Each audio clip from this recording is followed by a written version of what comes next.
Thanks, Martin. And I hope you can see the screen.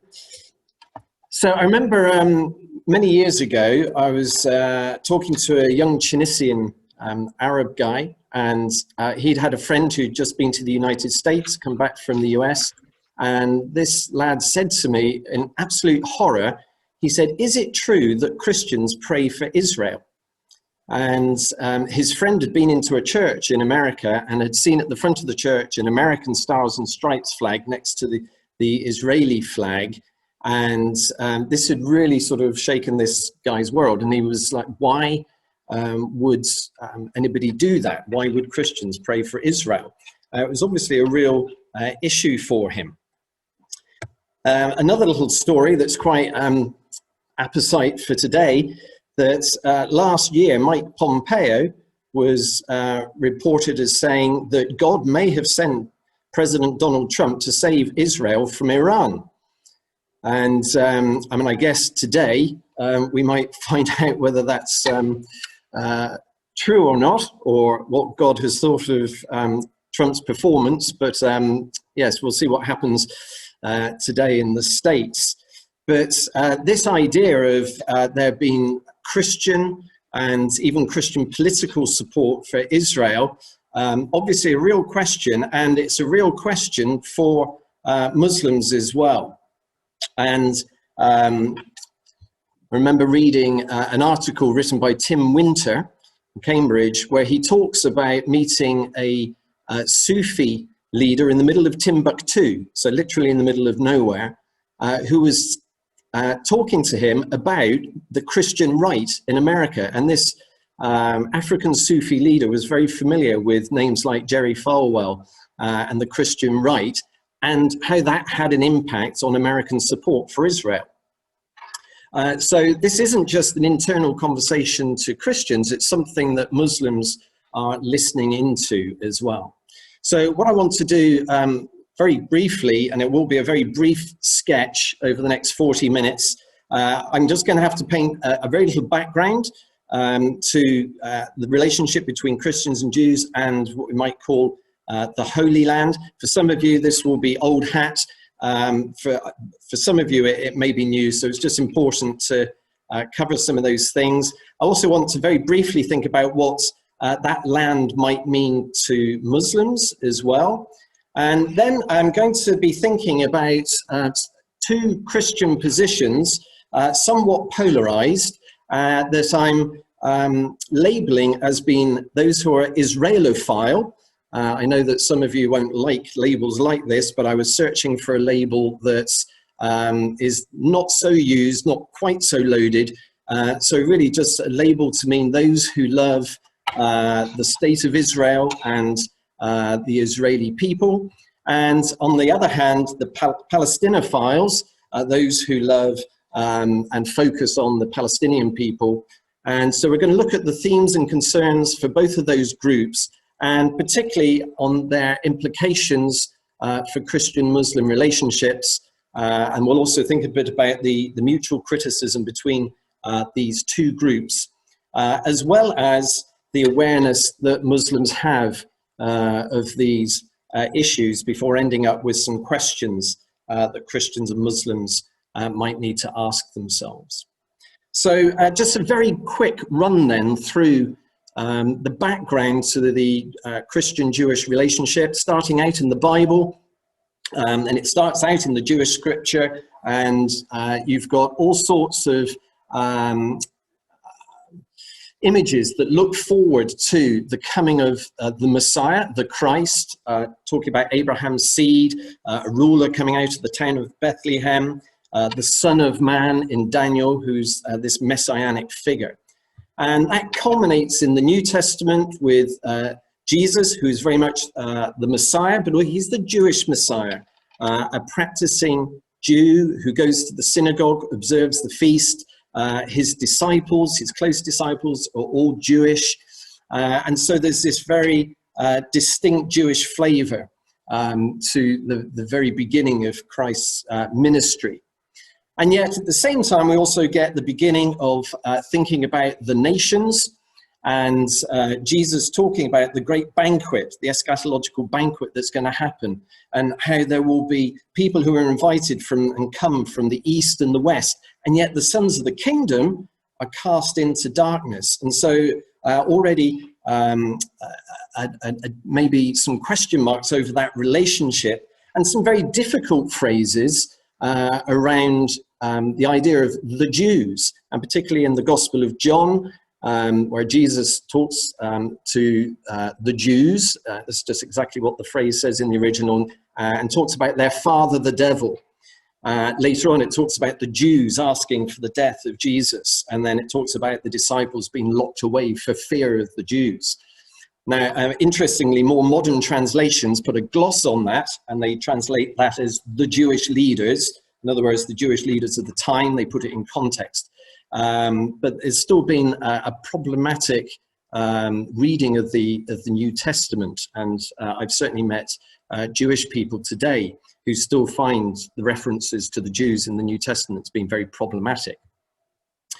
The early church, of course, grew up in a Jewish context, and then amongst the diaspora Jews as well. But then as Gentiles, people from other nations came in, there were all sorts of questions about the relationship between the two groups. And that was particularly addressed in a council in Acts chapter 15 and the writings of Paul and so on. But then moving on into the later period of the early church, into the 4th century, and John Chrysostom and others beginning to write things that were distinctly anti-Jewish, very problematic in the relationship with the Jewish people. Martin Luther picking that up in the 16th century, wrote a book called The Jews and Their Lies, and some really very pernicious accusations and interpretations and slanders against the Jewish people coming out of the Christian church, calling the Jews the Christ killers, accusing them of stealing babies for sacrifice, of taking the communion host and desecrating it, and so on. So some real libels. At the same time, the Crusades, as they went through the Middle East, often targeted Jewish communities as well.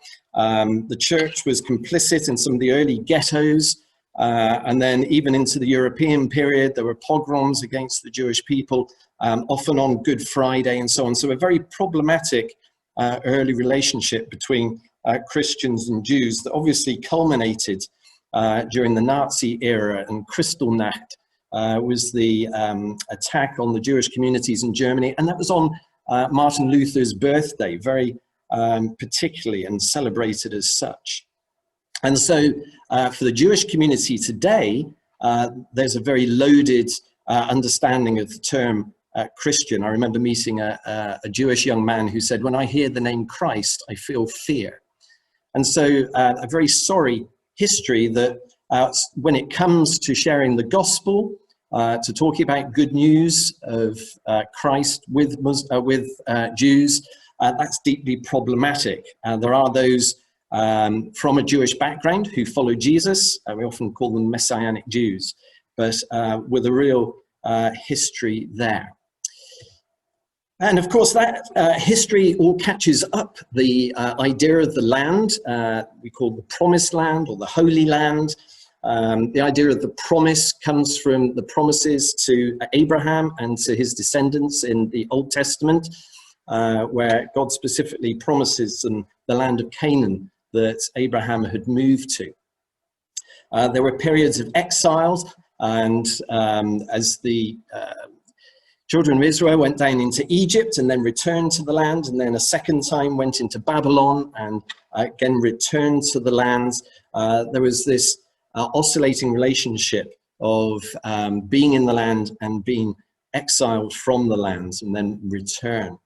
And yet in the New Testament, there's quite a silence about the land. In the time of the New Testament, the land was under Roman occupation, and Jesus really had nothing to say about the physical land. His only use of the word "the land" comes in the Beatitudes and the Sermon on the Mount, where he talks about the meek inheriting the land or inheriting the earth. And it seems like the later New Testament writers pick up the idea of inheritance, which is very much to do with the land, but they put it in terms of our inheritance, an imperishable inheritance, Peter calls it, that will be in the next life, rather than a physical land here and now. And so in later history, in the early history of the church, there was no early veneration of the church. And it's not really until, in terms of the Western church, thinking about the lands, it's the time of the Crusades, so after the Muslim expansion up into Palestine and those areas, where the church in the West begins to become very interested in trying to restore Christendom to the Holy Lands. And so we see the birth of the Crusades. And then it's not until into the Reformation, 16th century, and then the Puritans, when there begins to be an interest as people begin to read the Bible for themselves in thinking about the Jews returning to the land, the Jews who have been in diaspora. So up until now, it's been thought of very much in terms of Christians taking the land for Christendom, but there was a renewed interest in the Jews and the idea that they might return to the lands. And this began to happen into the 19th century as Jewish political Zionism developed in the late 19th century, Theodor Herzl and others, talking about the need for a land for the Jewish people. And that resonated with a new interest in what became called Christian Zionism, and in the 19th century, particularly associated with John Darby, and this idea of dispensationalism, looking at the different eras of history and God's dealing with the world, and a particular emphasis on the return of Christ and the millennium and so on. And so it was during the 19th century that grew up, and then into the 20th century, beginning to see a return of Jewish people from around the world, particularly from around Europe, where there was severe pogroms and so on, and then of course into the Second World War, and a large return at the end of that, culminating in the Jewish-Arab wars of 48 and 67 and 1973, and the establishment of the State of Israel. If that is why Christians might be interested, in particular in the land, we need to remember that Muslims also have an interest in the land for many reasons.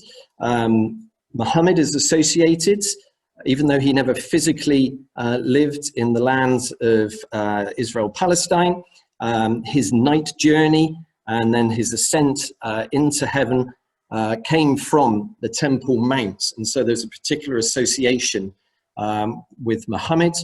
The Quran does talk a couple of times about the Holy Land and it being a blessing for all peoples. And the Hadith mention both the Holy Land and Israel and Jerusalem as being a place of pilgrimage, one of the three places for pilgrimage, along with Mecca and Medina, and also that it's a place of especially blessed prayer. And so one prayer, Al-Aqsa Mosque, being equivalent to 50,000 prayers elsewhere. And I know that I visited a mosque here in Oxford where the Imam was explaining to me just how special prayer at Al-Aqsa Mosque is.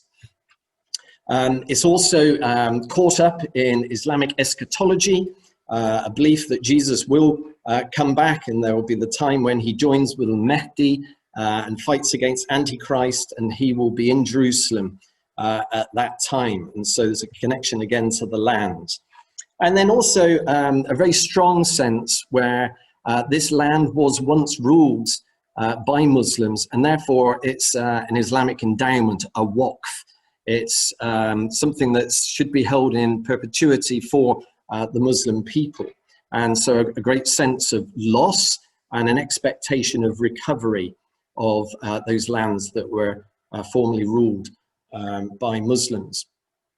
And so that takes us right into the modern period of the Arab-Israeli wars that I mentioned, which were just a real time of shame for the Arab nations, that they were unable to drive the Jews out, and then culminated in 2, maybe 3 intifadas where the Palestinian people, particularly on the West Bank and in Gaza, trying to throw off what they saw as the occupation of their land by the Israelis. And the early resistance to that occupation had very much been a Muslim and a Christian resistance. And both Christians and Muslims on the West Bank and in Palestine had joined together in that resistance. But then gradually, with the birth of Hamas, how that becomes an Islamized resistance, and it becomes very much associated with establishing Islam and Sharia and so on. So that's just a very, very quick, brief overview of what might be behind the interest that both Christians and Muslims have in the land. And I'm sure that most of you have been aware of that, but I just wanted to cover that ground in case that's new for some of you. So I want to begin to think then about these 2 Christian positions in thinking about the land, Israel, and the people there. And so I've turned this first group, and this is sort of, it's a range. So I'm sure not everybody would be at the particular poles that I might be painting, but those who are particularly focused on Israel and the people of Israel and the Jewish people, I've termed them Israelophiles. And the sorts of things they're particularly concerned with. They have a real affinity with the land itself. There's something physically attractive very often in their writings about the land. Lance Lambert, who was one of the important 20th century writers, Christian writers on this, says that the land has a unique magnetic quality. There's something about it which is elusive, mysterious, compellingly attractive. And these people often write from living in the land, so it's all around them. And Israel itself, both the land and the people, almost become like a hermeneutic lens for understanding the Bible. Derek Prince, another very popular 20th century writer, said the battle for Israel is in fact the battle for truth. And that's an incredible statement, sort of a real tying together of the gospel message with the physical land and destiny of the people of Israel. And that's connected with this idea of blessing and curse, which goes back into the Genesis passage. But if you treat Israel well, then you will be blessed. And if you don't, then you will be cursed. John Hagee founded Christians United for Israel, very prominent Zionist leader in America, said, the word could not be plainer. If you want the blessing of God upon your life, you must bless Israel, not curse it. And others have suggested how this might have worked out. David Pawson, who just passed away earlier this year, said that those political leaders who let God's ancient people down left office very shortly afterwards. And he suggests that Churchill, Chamberlain, Eden, Callahan all left office early because of their treatment of Israel. And alternatively points to Wilson and Thatcher and Blair as all having supported Israel and having very long spells in office. In the American context, Mike Evans, who's a prophetic leader, writer in America, wrote this after 9/11. And linking it with policies that America had followed that were not supportive of Israel, said God's hedge of protection was lifted on America, and September 11th was a curse. And obviously this has a real implication for Christian-Muslim relationships, because once you begin to talk of an event like that being a curse on a nation, the perpetrators of this, however you view them as Muslims, they called themselves Muslims. And so if God was using these people as a curse on America, then how does that affect your relationship and thinking about Muslim people? And so for Israelophiles, they often are beginning to associate contemporary events with the fulfillment of biblical prophecy. There's an equating of modern-day Israelis with the Israelites of the Old Testament, and concomitant with that, a linking of the Philistines of the Old Testament with the Palestinians today. And again, this has a very real implication for Christian-Muslim relations. If you're beginning to see the Palestinians, mainly a Muslim people group, not entirely, there are Christian Palestinians, but if you're beginning to see them as the Philistines, those that need to be expelled from the land, that has a significant implication for the relationship. And maybe one of the most well-known books that was written during the 20th century on this whole apocalyptic idea and the fulfillment of prophecy was written by Hal Lindsey, the late great Planet Earth. And he saw all sorts of modern-day fulfillments of ancient prophecy, and is expecting the rebuilding of the third temple in Jerusalem on Temple Mount. And he says, obstacle or no obstacle, it is certain that the temple will be rebuilt. Prophecy demands it. And then he goes on rather wryly to say that the Arabs are not going to like this one bit. And I'm sure that on that I would agree with him. And so this idea of seeing modern day events as playing out biblical prophecy often leads to a very strong political support for the idea of Judea and Samaria, the greater Israel, and consequently a strong rejection of the two-state solution, where there might be a land for the Palestinian people on the West Bank and in Gaza, because they would say that this whole land should be reunited as one land for the Jewish people, particularly with Jerusalem as its undivided capital. And when Trump moved the embassy to Jerusalem the last couple of years, John Hagee, again, he promised that Trump would have political immortality for this. And he called the Trump Middle East peace proposal the best that any American administration has ever put forth. So somebody known as a Christian giving very strong support to the political processes there. And then often for people in this position, there's a very strong link with the idea of the end times, the idea that there is going to be some sort of apocalyptic war, and in particular that it will be the Muslims who will be the enemy of Jewish Israel at that time. George Otis writing, talking about this idea of a northern confederacy, which you find in some of the Old Testament prophetic books, and it's saying this is essentially an Islamic force, and it's obviously going to be joined together with the Russians, finding common cause in an ultimate jihad against Israel. And again, this idea of demonizing the Muslims, making them the enemy, albeit in the future, again, very problematic for our contemporary relationships between Christians and Muslims. And some carry that theme on into the eschatological apocalyptic writing and in the interpretation of some of these extraordinary apocalyptic images of beasts and dragons, and seeing that Islam actually fits the bill as either being the Antichrist himself. Joel Richardson suggests this in the title of his book, or that Islam is actually one of the horns that is going to be growing out of one of these beasts, and it's all going to be about a one world religious system that will dominate. And so, again, a real demonizing of Islam and consequently of of Muslim people. And so the Israelophile group, often very involved in prayer, spiritual warfare type prayer, prophetic prayer.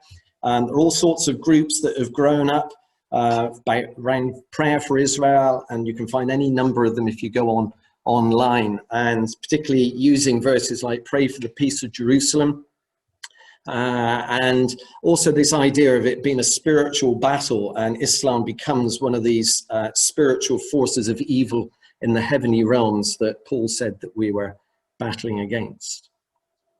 There's often a strong emphasis on the evangelism of Jews. All sorts of groups. The early 19th century church mission to the Jews was set up for this purpose. More recently, Jews for Jesus, and connected with this idea that as the Jewish people are gathered in to the kingdom as they accept their Messiah, then the end might come. And again, an eschatological slant on that. So this ideology or theology, very prevalent in the US, very tied up with religious nationalism, sort of this idea of God's destiny for the nation, and Israel being very closely connected with America. But not just there, there is also Palestinian Christian Zionism, so support for Zionism amongst Palestinians. Naim Houri is one of the big names, a pastor in Jerusalem. But then converts from Islam as well. Walid Shubat and Mossad Youssef was the author of Son of Hamas, was his story of how he came out of Islam. And some of these people, very pro-Israeli, very Zionist. And the form that then their interaction with Muslims and Islam takes is often a very polemical evangelism. It's all about trying to convince Muslims of how evil Islam really is. That includes pointing out how anti-Semitic Islam is. And Sam Solomon, he's in the British context, convert, talking about the everlasting hatred and the eternal enmity that Islam and Muslims have towards the Jewish people. And Yusuf, who I just mentioned, the son of Hamas, really pointing out that in his view that Islam is essentially violent. He likens it to a ladder, and it's really that only when you get to the very highest rung of the ladder that you realize that it's all about violence, killing women and children for the glory of God. This coming from those who have converted from Islam, often for Christians carries a real weight. Surely these people know, these people are the insiders, they have been there. And so if a sentence could sum up the Israelophile position, or the extreme Israelophile position, David Pawson says the Israel-Palestine issue has become inseparable from that of Islam in our thinking. So obviously it really colours and has a gloss on how we might think about Islam and relate to Muslims. That's the Israelophile position, and there are all sorts of nuances and diversity within that. But I want to go on to think a little bit about the flip side of the coin, if you like, the Palestinophile position. And really there's a disinterest in the land, or at least in the land as it being holy, set apart, promised. And Kenneth Cragg talked about Christian disenlandizement, that how there was no role for faith apart from that of memory of love of the land. Gary Burge points out that it was in the early centuries, there was no veneration of land, not even the places where Jesus was born and died and rose. These places weren't venerated in the early years. And rather, this group would say that the fulfillment, the idea of land, finds a prophetic fulfillment in Christ. And Colin Chapman says that if we find a Christian fulfillment in the promises of the kingship and of the temple and of sacrifices, if we find the fulfillment of that in Christ, then why would it be that we would insist on both the spiritual and literal fulfillment of the idea of the land? Surely that there is, this is all fulfilled in Christ. And rather than finding prophetic fulfillment in contemporary events, there's a tendency to see that biblical prophecy has actually already been fulfilled, that many of the Old Testament prophecies of return to the land and so on were actually fulfilled in the second return from exile from Babylon and the building of the second temple. And Alex Awad, who's a Palestinian Christian pastor says, these prophecies do not address the Arab-Israeli conflict and the current situation in the Middle East. It's unfortunate that they've been taken out of context. And often Christians would, in this position, would point to the fact that the Old Testament promises of the land were actually conditional and limited. And so verses like in Leviticus, where it says, God says to the people, if you defile the land, it will vomit you out. And so they would point to some of the treatment of the aliens, some of the injustice in modern day Israel, and suggest that surely this breaks the conditional promise of the land. And so often there's a real activism, looking at injustice, looking at occupation. Jimmy Carter used the word apartheid, and that's very controversial as to whether there is apartheid between Jews and Palestinians in Israel. Christ at the Checkpoint is an annual conference that brings together speakers to look at some of these themes. And often those who have more of an Israelophile position have real problems with some of these sorts of activities and events. Christ at the Checkpoint comes in for a lot of criticism in particular. But this emphasis on justice, resistance and peacemaking often chimes with Muslim thinking as well. And so back in 2009, Christian sort of alliance of different groups in the region put together something called the Kairos document. And it's very much about resisting the Israeli occupation, talks about the aggression against the Palestinian people, which is the Israeli occupation. It's evil that must be resisted. And that's the responsibility for that rests with Palestinians, and to do that in a way of love, but that puts an end to evil and injustice. And this often resonates with sort of activism, like things like sanctions and so on, which we'll look at in just a moment. And Bill Musk suggests that if there was to be more of an emphasis on solving some of these justice issues, that this might be a surer way to protect America and the West from Islamist suicide attackers than some of the wars that have been fought in the Middle East. In other words, bringing just resolution here would be something that would benefit the whole of the world. There are all sorts of groups that are working towards this. Musalaha, many of us will know, Musalaha meaning reconciliation in Arabic. The Holy Land Trust, Semi Awad leading that, and a real emphasis on non-violent resistance. And I was talking to Sami 2 or 3 years ago, and I said to him, Sami, you talk about non-violent resistance. Are there any Muslims doing this, or is it just the Christians? And he said, Richard, there are more Muslims doing non-violent resistance in Palestine today than there are Christians. Some of you might have seen the film 5 Broken Cameras, which highlights some of those initiatives. And so growing up around all of this over the last 2 or 3 decades has been an idea of Palestinian liberation theology. Naim Atik, who's an Anglican clergyman in Israel, has been particularly at the forefront of this, founding the Sabeel organization.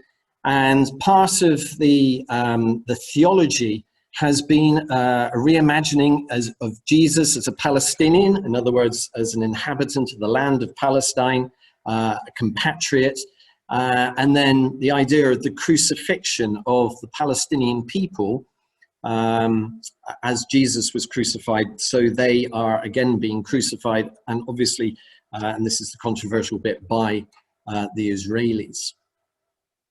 But again, to say that this is beginning to grow up in partnership with Muslims as well. And there are Muslims who are also working for liberation and justice in this area. And so an increasing partnership between Christians who espouse this sort of Palestinian liberation theology with Muslims as well, and are working together. And so this leads Colin Chapman to suggest that, and this is maybe a summary sentence for the Palestinophile group, that a serious attempt on the part of the West to understand the anger of Palestinians, Arabs and Muslims, and to deal with this conflict in a more even-handed way would go a long way, perhaps even a very long way, towards diffusing the anger that many Muslims feel towards the West, and by extrapolation, we might say, and Christians as well. So a real desire to engage with Muslims, to change the relationship between Christians and Muslims, to remove blockages, and to advocate justice. These two groups are very critical of one another, and the Palestinophiles are particularly accused by the Israelophiles. They're accused of supersessionism and replacement theology. So that means an idea that the Christian church has replaced the Jewish people as God's people, and that there is no longer any future for the people of Israel as a Jewish people. There's accusations of anti-Semitism, anti-Judaism, and this newer phrase, Zionophobia, of a fear of Zionism. And then many people accuse this group of Christians of actually turning a blind eye to particularly Muslim violence, the history of Islamic conquest in the region, and of their own treatment of the Jewish and Christian minority people, in the idea of the Dhimmi people. Mark Jury particularly critical of that. But then there are criticisms the other way, and the Israelophiles are often accused of fundamentalism and of a literalistic reading of the scripture, and of failing to have a hermeneutic that can see the Bible in other terms other than just literal applications. They're accused of Islamophobia, of inciting fear of Islam and Muslims, of racial superiority, and even of heresy. And a friend of mine, Carl Medeiros, Christian writer, spent many years in the Middle East, also believes that Christian Zionism has produced fear of Muslims. And he says, so therefore we don't love our Muslim neighbors very well. And again, Colin Chapman suggesting that the Israelophiles have no real message or concern for the Jews and Muslims today.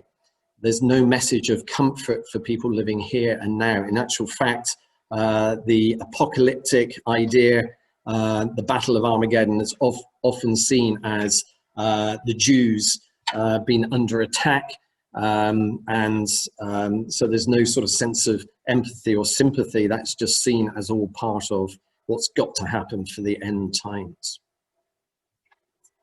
So as I hinted at the beginning, Muslims are aware of these conversations. This is the quote from Tim Winter, Abdul Hakim Morad, as he's also known.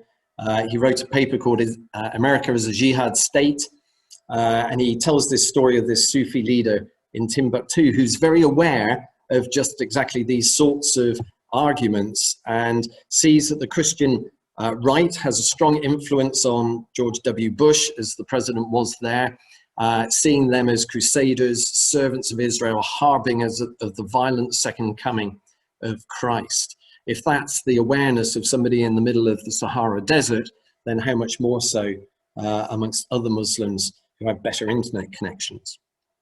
And Winter goes on to talk about the perception of America as profoundly driven by Christian dispensationalism, this particular form of theology that I mentioned, and its impact on the Middle East. And this is very much an idea of tying Christianity with a political system, and so seeing that Christians are actually politicized and they're instrumentalizing their theology and putting it into devastating practice in the Middle East. So he finds these explanations in the Bible. Kate Zabiri, this is slightly older work, but she also found amongst Muslim leaders and writers an awareness of this form of Christian Zionism.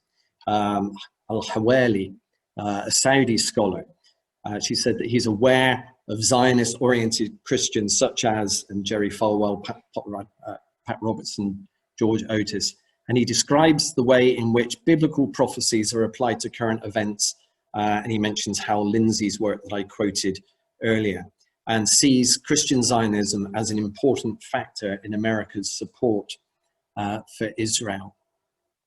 A lot of this is anecdotal. I'd be very interested to hear if any of you know of any quantitative work that's been done on Muslim awareness or responses to Christian Zionism, Christian support for Israel.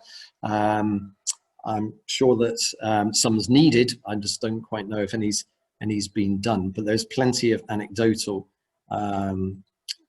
evidence that there is a great awareness. And so just to finish with some questions. Probably obvious questions that Christians might want to ask themselves, whichever position they come from. And for those who do have a great love for Israel, and obviously in all of this, I'm not saying that we shouldn't love Israel and we shouldn't love Palestine.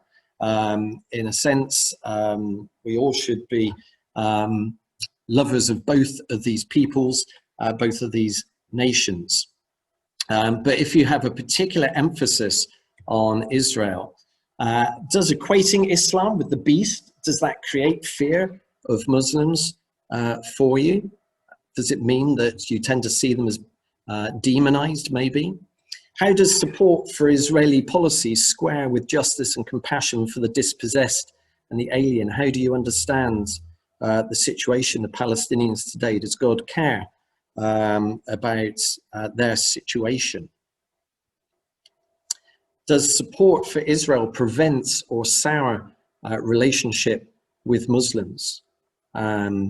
Relationship with Muslims today is important, unavoidable.